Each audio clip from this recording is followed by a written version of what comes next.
যোগের অনেক নিয়ম কারণ আছে, যম, নিয়ম, আসন, প্রাণায়াম, প্রত্যাহার, ধ্যান, ধারণা, সমাধি, এইভাবে যাবে। আর বিচারে শুধু নীতি বাক্যে এ আমি নই, এ আমি নই, এ আমি নই, যেটা জানা যাচ্ছে সেটা আমি নই, যে জানছে সেই আমি।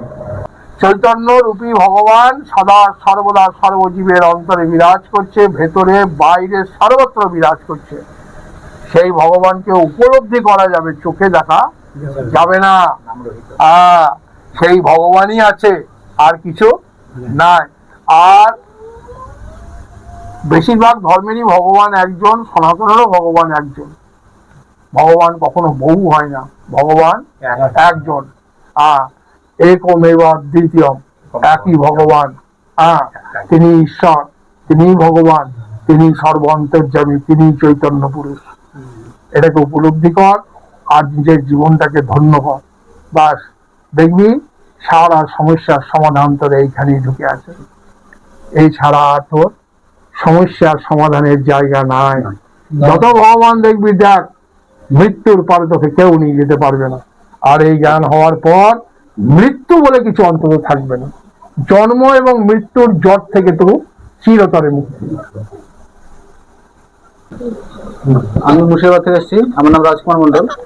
তো বাবা, আমি আপনার সমস্ত প্রবচন শুনি এবং খুবই ভালো লাগে। তো আমার একটা প্রশ্ন ছিল, যেটা হচ্ছে যে আমি আপনার মুখ থেকে অনেকবারই শুনেছি যে বিচার এবং যোগের দ্বারা যে আত্মতত্ত্ব লাভ করা যায়, এটা অনেকবারই বলে থাকেন আপনি। তো আমি তো বিচারের দিক থেকে যেটা বলি, বা যেটা আমরা বলে থাকি আর একবার, যে যোগের দ্বারা, তো আমরা যোগে সবসময় যেতে পারি না, তা শুধু বিচারের দ্বারা কি আমরা আত্মতত্ত্ব লাভ করতে পারি? অবশ্যই, সেটা আমার প্রশ্ন। অবশ্যই বিচারে ভালো হয়। ধন্যবাদ। বলুন। তবে বিচারের দ্বারা যে জ্ঞানটা লাভ হবে, যোগে খালি সময় লাগবে। অসাধ্য কুশচী যোগা, কুশচী জ্ঞান ও নিশ্চয়, ইথং বিচার্য দো জগৎ পরমেশ্বর। পরমেশ্বর এই জীবের কল্যাণের জন্য, মুক্তির জন্য দুটো রাস্তা দিয়েছেন, একটা যোগ এবং একটা বিচার। কারো কারো কাছে যোগ প্রশস্ত, কারো কাছে বিচার প্রশস্ত। কিন্তু আমি গীতাতে দেখেছি, 6 অধ্যায়ে ভগবান বর্ণনা করেছে যে যোগী ভ্রষ্টা হলেও ভ্রষ্টা হয়ে যেতে পারে। জ্ঞানে ডাইরেক্ট শুদ্ধ বুদ্ধ ভক্তি। একটা বলি শোন, একটা হচ্ছে ফ্লাইট মার্ক,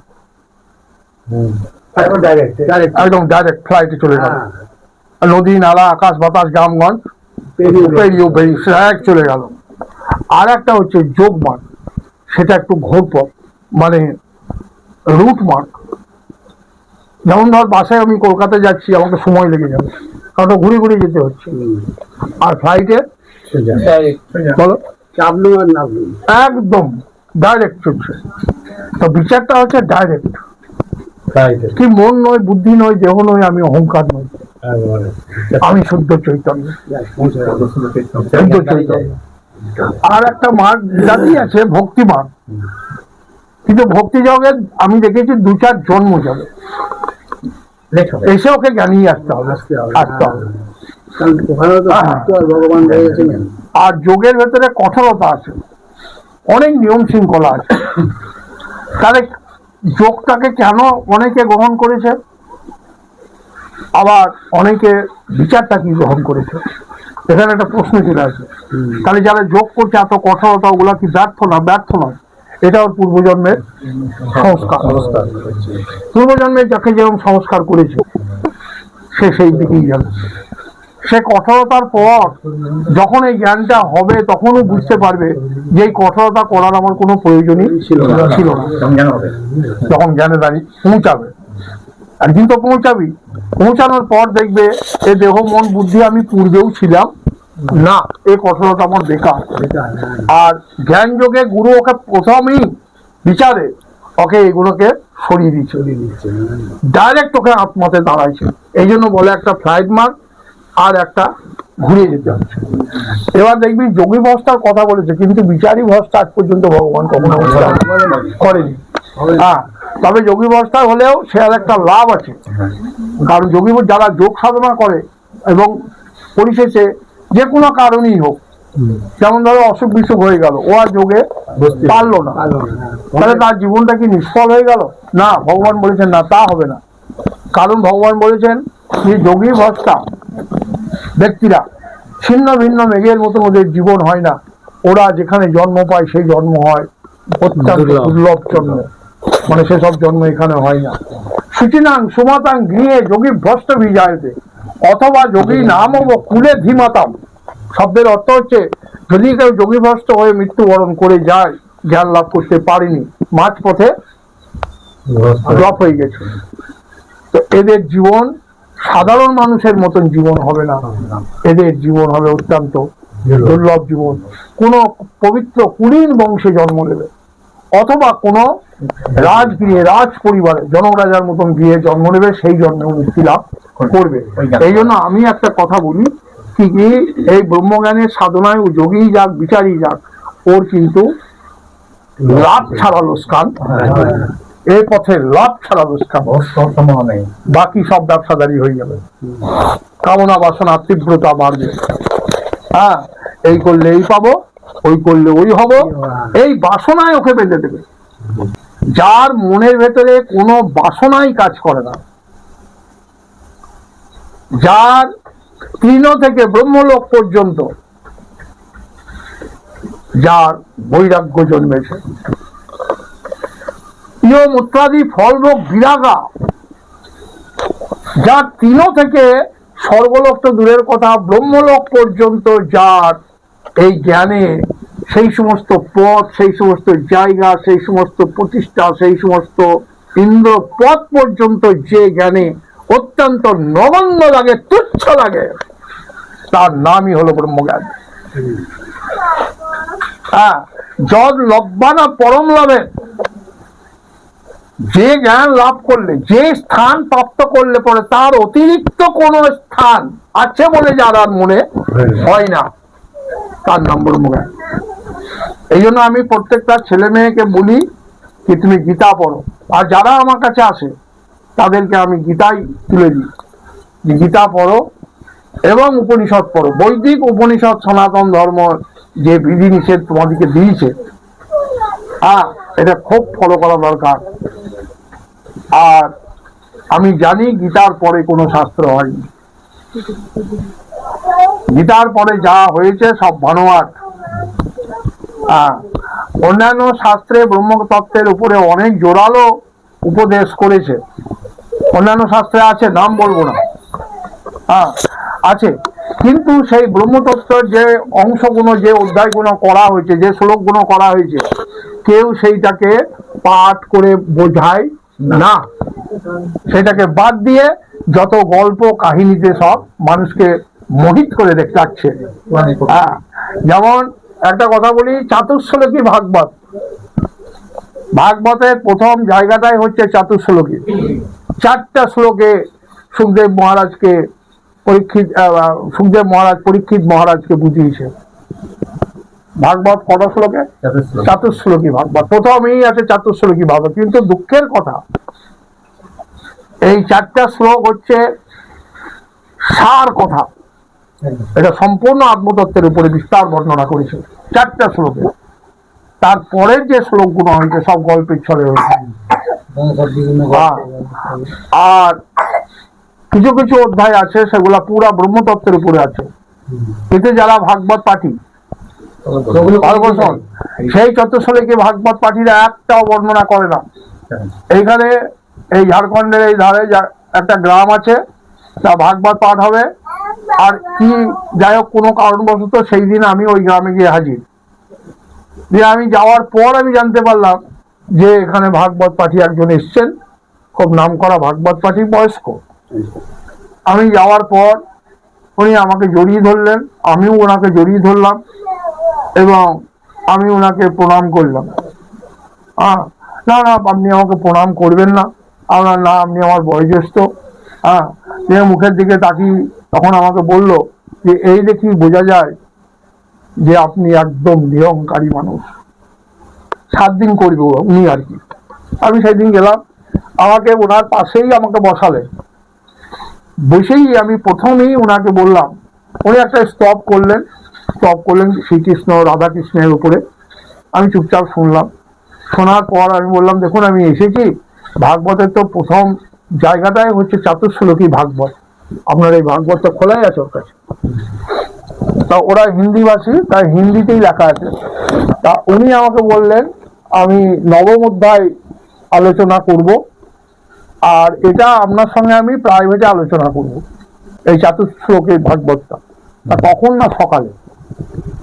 কারণ বেশ, তাই হবে। নবম অধ্যায়ে লীলা কীর্তনের সব ব্যাপার খুব চলছে, আর মানুষের কি আনন্দ উচ্ছ্বাস, হ্যাঁ, খালি উলুধ্বনি শঙ্করধ্বনি এইটুকুতেই সব ভগবত প্রাপ্তি হয়ে গেল। সকালে সব জাকাত তাই হয়ে গেল, কেউ এতটুকু তার চরিত্র বদলাতে পারেনি, এত ভাগবত শুনেছে। তারপরে সকালবেলায় যথাবিধি উনি আমার কাছে এলেন।